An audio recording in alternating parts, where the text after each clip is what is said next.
Hello and welcome to DataEndure's February Tech Talk. I'm Kirsten Burke and I am joined by DataEndure's Chief Technology Officer and Chief Information Security Officer, Shane Peruz. Hi, everyone. Hello. We wanted to hop on the World Economic Forum bandwagon, if you will. One really interesting element coming out of their time together was the global cybersecurity outlook for 2023. And we track a lot of different information that comes out of all sorts of different research and reports and forums. And so we just wanted to take a little time to unpack what the World Economic Forum was talking about. A couple of high-level data points that probably reflect the fear and uncertainty that a lot of people have. 98% of those that were surveyed and involved in this were saying that they believe that within the next 2 years, they've got a good degree of certainty or confidence that there would be some sort of far-reaching catastrophic event, cyber event within the next 2 years. And separately, but kind of tangential to that, where 43% of those folks surveyed believe that something cyber related would materially affect their operations. And so as we look at the world today, right, not just someone's organization, but the world is really looking at cybersecurity being very serious and being something that at a global level, we really need to pay attention to. Yeah, it's as part of, as Kirsten was saying, as part of what we do, we're kind of the stewards of our customers' security. We have to go out and evaluate tools, technologies, products, processes, methodologies, and approaches to taking, best actions in security to help our customers protect their environment. But in parallel to that, we also have to be aware of what is the industry mood, tense, feeling, what is the global feeling, what is going on in the world, what is happening, both in terms of threats, which are pretty important to our operations, but also in terms of the economic factors. So we do look at how do we help our customers with their economic projecting of tools and technologies they acquire, implement, services they acquire and implement. But we also look at what does the world say from an economic perspective. And because of that, we look at the World Economic Forum pretty closely every year. This is the January report. As you can see, it's quite thick. And this one was the Global Cybersecurity Outlook for 23 that came out in January. And as Kirsten said, there's a lot of interesting data, and we'll have this as a link. So anybody who's interested in reading it can go read it. There's a lot of interesting data that came from the executives, both on the cyber and business side of this report. One of my favorite quotes that came out of it were from Warren Buffett, and that was tied to a metric that said it is projected that they. I remember at the beginning of COVID, somebody said that the cybersecurity or the cybercrime cost to business was going from 1.2 or 1.3 billion. Oh no, 6 billion, excuse me, 6 billion to 3 trillion. And we all shook our heads and said, there's no way. Guess what? It's 3 years later and it's 3 trillion right now. And now they're saying in 23 that it will go from 3 trillion to 10.5 trillion. So tripling again in terms of where the cost of cybercrime will affect businesses in the United States and globally in relation.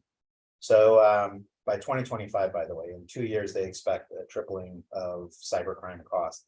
But Warren Buffett said that he calls cybercrime the #1 problem with mankind, and cyber attacks a bigger threat to humanity than nuclear weapons. And in many ways, he's not wrong. If we go back to all of the events that have happened, the pipelines that have been attacked, the nuclear facilities that have been attacked globally, the attacks that are happening in the Ukraine today, there's massive nation state attacks from a cybersecurity perspective on other nation states. And there's a lot of both political and military leaders that believe the next battlefield could be cyberspace. And that is, one of the things that stands out from a cybersecurity professional perspective is we need to think about how these global impacts influence the decisions we make about how we protect, govern, secure, all that. I remember 15, 20 years ago, our NOCs used to have the global map up with weather and what was happening globally so that we understood the impact to locations that were close to the data centers where we housed information.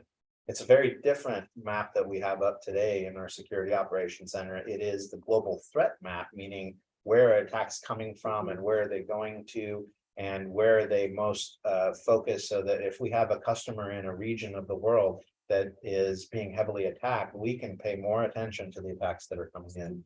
So it's the world has certainly shifted from an operational mindset to a security mindset, and that comes across in these metrics. There's three things that really stood out for me. One of them from a business perspective was that geopolitical issues are harder to respond to, and because of that, business leaders have decided that they're going to weigh that in where they do business globally. So geopolitical meaning some of these nation state attacks, meaning many things that happen globally from a geo attack perspective. But also, is there war, is there famine, is there whatever, those things are all going to tie into what is the risk of another nation taking advantage of this nation, and therefore the risk to my business in that nation. Well, I think what you have with that too is not just who are maybe or where might the bad actors be more protected, but because we have global supply chains, and you might be a very small organization, but your supply chain might include people all over the world. Exactly. So it's kind of global threat, and then it's where are you doing business globally, right? And where might there be opportunities for some of that to be less protected or unprotected. Exactly. There was a couple of factors that effectively were responded to in terms of the top things that both business and cyber leaders would think about doing to address exactly that, which is I need to more heavily look at my supply chain. Some of the items were the top item in response to what changes are leaders making in response to the geopolitical risk. Strengthen the policies and practices for engaging direct connection with third parties with data access. So we know from a decade ago when the Target breach happened that it was one of the supply chain for Target that got compromised, and the bad actors came in through that way and stole millions of customer information, including credit card data and so on and so forth. One of the largest PCI breaches on record.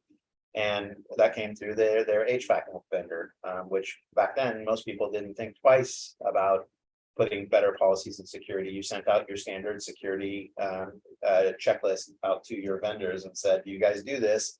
And most of them come back, "Yes, I do these things," or "Maybe I don't do this one," but no real focus on assessing those policies and third-party risk assessment. So that sounds like that's the number one thing that business leaders are thinking I need to think about more accurately. Strengthening the controls with third parties who process data. So now it's not just do you have them, but what controls do I have in place to make sure that you're actually doing what you say you do? And then reevaluation of the countries with which the organization does business. So those are the top three things that business leaders and security leaders have decided to pull in context of what does this global risk and threat mean to our business, and how do I defend us against it? Well, we've said this so many times, right? That the threat landscape has become so volatile, right? And you've got the risk side of that, but then you've got the opportunity cost side of that, because the bad guys, their job is to be bad guys, right? And so they are finding constantly ways to get in. There's an opportunity cost for those of us on the other side, right? How long does it take us to develop more protection or to develop the response? And you've said this, you say this all the time, it only takes them once, one place, one click, and so we have to be so deliberate And so we have to be looking at this so often. I think the days of an annual pen test, when we hear people talk about, oh, I need this annual pen test, I always think, gosh, if you're only looking at this every year, God bless you, because there, all those other days and What weeks of happens the the other year. 360 days? Exactly. So that volatility globally, and the volatility created by the cyber adversaries has just become so much more enhanced over the years. Totally agree. There's three things that we pulled away from the World Economic Forum. Those three things are that 86% of the respondents believe that there will be a catastrophic event in the next 2 years. So by 2025, almost 90% of the people who responded believe that there's going to be a major global catastrophic event from a cybersecurity perspective. And that effect is going to be felt widespread, not just in a nation state or a company. And are we prepared for that? 43% said that because of that fear, because of that thought, it will have material impact on their business. So those are the first two factors we read at the beginning. And 27% believe that they are today cyber resilient, and cyber resilience is equated to business continuity. Mhm. So it's no longer that I'm cyber resilient, meaning I can defend against an attack, but I can keep doing business Right. during an attack. And I have the ability to continue to operate my business and not lose data. That's only 1/4 of the respondents believe that they are cyber resilient. That's pretty scary numbers when you think that 3 out of every 4 of the people who responded to this don't believe they are prepared to defend against this type of attack. And why is that? Because the answers are pretty common on the back. We all build policies, we all build procedures, we invest in tools, we count on those tools doing what they're supposed to do. Brian Moody, who is our channel chief for cybersecurity, he basically had a conversation with a customer, a prospect the other day, and the prospect said, "We do everything you guys do. There's no reason to talk." And by the end of that conversation, they had gone through each of the technologies that and customer uses, and he talked about his EDR solution and said that product has saved my bacon more times than I can tell you. And he talked about his DNS solution and said that product has saved my, and you can repeat that statement across every single category.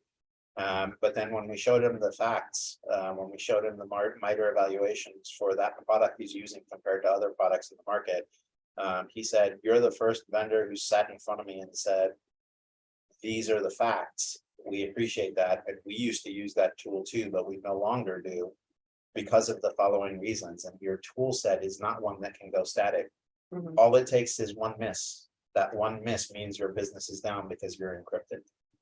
And we can tell you that that product has more than one miss. And do you want to find out that it didn't save your bacon when it should have? And that's the dialogue we have regularly with customers. And there was a high level of confidence at the beginning of that call. And we're not trying to spread fear, uncertainty, and doubt. We are trying to expose misconceptions in the market. We're trying to get past the marketing pitches of all these great manufacturers, because their job is sell their product. That's what they're supposed to do. They make something, they got to sell it, they got to grow their business. Just like the rest of us, we got to grow our business. The difference is you've got to partner with somebody who understands all of the technologies, not just focused on one, not just their own, especially because they're incented to tell you they're the best because they have to get their product across the line. So what this report, and I like to read between the lines for those of you who know me, what this report tells me is that there's a lot of concern that people have enough information to make an informed decision about whether their tools are working, their controls are working, their relationships are working, their risk assessments are working. And I would argue that their fear is very well founded, because when we go and do risk assessments for customers, when we go and do security health checks, when we go and onboard a new customer, I can tell you that most of them felt much more secure than they ought to have been before we got there. and it's consistent. It's, I would say, 1 out of 100 customers has a solid security portfolio when we engage with them. Well, and we've talked about this before. I think in our last tech talk, we talked about kind of the shelf life of security tools. And Exactly. I am not the expert here, but I would imagine that of any technology tool out there, security tools have the shortest shelf life. It's the hardest. When you build a tool that is writing documents, you write documents basically the same way. You need the same proofing tools, you need the same editing tools, you need better spell checkers, better dictionaries, but at the end of the day, the tool can last a long time, as evidenced by Microsoft Word that has been holding the king position for decades. But when you talk about there is somebody who is attacking that Word editor to make sure that they can use that editor as a way to get into your network to do things that are bad, that's when security tools now have to defend against those things. And all of our security tools have been tied around files that have malicious code in them, that are file-based attacks. The world is no longer, as we've talked previously, a file-based attack world. There's obviously files at some point, but it's the metamorphic attacks that are happening that are really causing the damage, because they change. They're like millions. They come in your network looking like one thing and innocuous, and they do things that look innocuous if not checked, and then they download the bad file and do bad stuff. And so your tools have to constantly change because they have to understand how to also be metamorphic in the way they defend. And that's why security tools have such a short shelf life. And I have said, for when it comes to controls, the tools that implement the controls for security, I've never seen a product that has a longer shelf life than 5 years. The longest I've seen is 5 years. So if you've got tools that you've been using for 3 to 4 years, you're probably at the edge of your shelf life, because that tool was probably already a few years in when you purchased it. So, and manufacturers, no offense or threat meant towards them, but they can't possibly keep up, because they build based on a foundational mindset when they started, and that mindset is stuck in the technical debt of their platform. It's really hard to take that mindset out and put in a whole new mindset. It's like taking and doing brain surgery, and it's very difficult to put a new brain in. Well, I think that's why when we talk about our managed security services, I see this issue right here as one of the strongest value propositions for an organization who never got into business to be a data security company, right? That you're having to acquire that skill, you're having to spend that money. And if you're able to have someone on the back end evaluating those tools, switching them out, you're not tied by your contracts, you're not tied by your renewals, that someone else is handling kind of the longevity and efficacy of those tools. To me, if I'm a business leader, that would be one part of the business I'd love to get out of, because it's not one tool, right? It's from what we know, it's 10 to 20 to 30 security tools that you're having to try to figure out that efficacy path. And what a distraction if you really don't have the the team and the budget to put into it. Yep. I 100% agree. I can't tell you how many times I've had conversations with folks and they say, what tool do you use for that? And we don't expose what tools we use, because there's no one tool for any of our services. It's a platform, it's a portfolio, and that portfolio, our portfolio of products is about 30 to 40 tools, roughly off the top of my head. So the more of those tools you put in play, obviously the more effective they are, because you can correlate data, you can correlate telemetry, and you can fine tune and narrow in on what's going on. But there's no one service that is, just one tool. There's always multiple components, because we believe you can't have a single tool be effective. It's like saying that when you put together, when you make a dresser, if you just use tacks or nails, that thing's going to come apart with age. You've got to also glue the wood together before you tack it. So you need two binding components to make it bind and stay and last. And so those binding components are important. And our magic, our IP is not building the control tools. It is building the glue between them and the correlation of data between them and the policies and procedures. And it's not magic. It's just experience. It's just knowledge. It's knowing how to take. It's doing this for myself for 30 years, my team doing it for decades. It's having that level of experience at your disposal that makes us different than, a company who's making a tool. The other thing that came to mind listening to you talk through this data and just what the situation is out there for folks, is how important the network is. And when we think about adversaries, when we think about kind of the blocking and tackling that goes into it, when we think about these organizations saying that they believe that something's going to materially happen that affects their organization, if I am walking around knowing that someone may break into my home, that's a likelihood, right? I am going to lock down my home in a very different way than if I live out in the country and, I might put a lock on my front door, but I'm not really worried about it. And when we think about kind of the certainty we have now that it's likely that someone's going to get in, right? We defend ourselves different. And so the network, I think, has evolved so much, and the risk associated with the network is so different now. And I think not everyone is thinking about that when they're thinking about security. Yeah, it's the network. Historically, excuse me, the network has always been that thing that if it works, we leave it alone. And we can't think like that. You can't leave your network static. When you deploy a new application, it's time to think about a network redesign. When you add a new site, it's time to think about a network redesign. When you do an acquisition, it's time to think about a network redesign. When you have a strategy change moving from on-prem to cloud, it's time to think about a network redesign. And a redesign doesn't mean that you're going to rip and replace your network and change everything. It means you need to make sure the design that you built for your network a decade ago is still the design that's going to carry you into the next, I'm not even going to say decade, let's just say 5 years.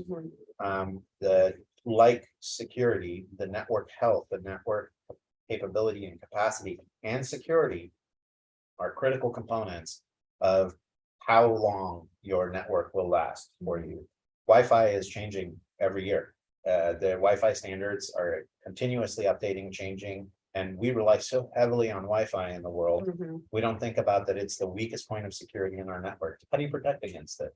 Those are all factors that people forget. And if we go back to that target breach, the reason that breach happened is because of a lack of segmentation, not because the vendor had a bad network or had bad security. They got in that way, but the reason that hacker was able to be inside their network for half a year, crawl around and find the crown jewels and take the time to figure out how to grab them and take them out is because they were able to move laterally throughout that entire network and get to the data center, get to the crown jewels, and then extract the data. And all of that with some notification in the tools, but the team didn't catch it in time and stop it.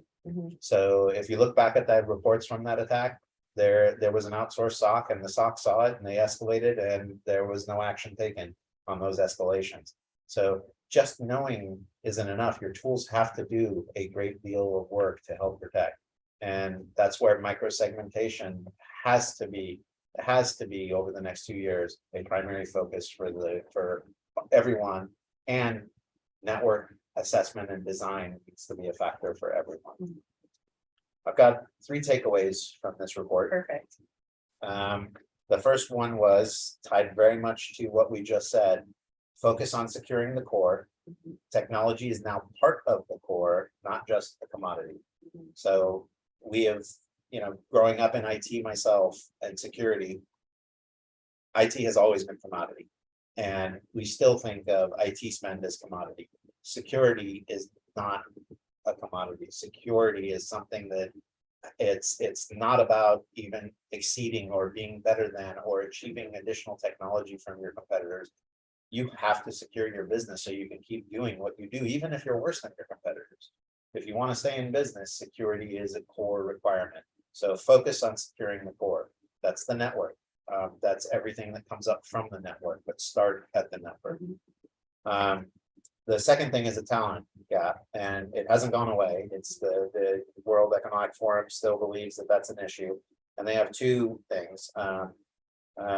With proper technology, addressing the challenges with proper technology so that humans can focus on specialization. So automation is a factor there. Make sure that you're implementing the controls and tools like we just discussed that are doing what they need to do so that it's not requiring heavy specialized analysts. It's focusing on being able to identify and detect events and then being able to respond to those events. Specialize your team on things like response, specialize your team on differentiating you from your competitors, specialize your team on securing your touch in your partners or customers networks. Focus on those things that differentiate you. The second part of that addresses the challenge, the talent challenge, is training has become critical, but the good news is that you don't have to do it yourself. And part of that is through this massive adoption of the managed services and managed security services organizations that are out there, that they take on the burden of the talent gap. They take on the burden of training. My team goes through training constantly. They have a brutal 2-month boot camp before they can even sit in front of a screen. And it's a common joke. We call it our hazing when somebody comes to the company, that you have to go through this awful training before you can even look at your first screens. We solve that training gap so our customers don't have to, but it allows you to focus on and specialize on those things that are critical to your business and how your business operates, rather than what most people consider is commodity, but should be critical in the business process. Well, quickly, an example of that, right? We had one customer who received, I believe it was over 2.7 billion alerts in the course of 1 year. So if you imagine him staffing for that and him trying to have his people sift through all of those, right? Exactly. What we were able to give him were the 93 alerts that his specialized team needed to action. Right. And so if you can kind of take a look at that funnel and where your people have the most value, that's really what we're talking about there. Exactly. You can't possibly, without staffing 24/7, be able to comb through that amount of alerts. Right. Even with technology, it still takes a lot of human touch to get through that. And then the last takeaway is a shift in mindset. And this is at the C-suite that they're recommending this shift. And it's that cyber resilience is equal to business resilience. Cyber is the same as financial performance. And that's the mindset shift that the World Economic Forum is recommending that businesses take as they're looking at security and cybersecurity, so that they can be prepared for this global catastrophic event that 83% of the people think is about to happen. Yeah, well, thank you. And we'll wrap up here the way we usually do, is giving you some hope and some resources. Certainly we don't share this to scare people, but I guess just to raise the awareness of things probably that you're already thinking about and talking about, which is how do we deal with this growing cybersecurity challenge we've got. Shane mentioned it earlier. We do have a number of different complementary health checks, whether it be the network, whether it be your security controls. We also do have an economic roadmap that we can help you walk through and plan through. If you look at the tools that you have, and if you're wondering about their efficacy, that we can really help you understand where you need to focus and what that timing looks like. So, we really do want to be a resource for you. We want to help you get on top of both the planning and execution of your cyber issues. I don't know if you can hear this. Why we smile? We have a downpour going on here. Anyway, we will wrap with that. Please reach out to us if you would like to participate in any of those complimentary services. We will attach the World Economic Forum report to this YouTube live stream, so you can reference that if you'd like to. And with that, we will wrap. Thank you for joining us. We'll see you next month. Thanks, everyone.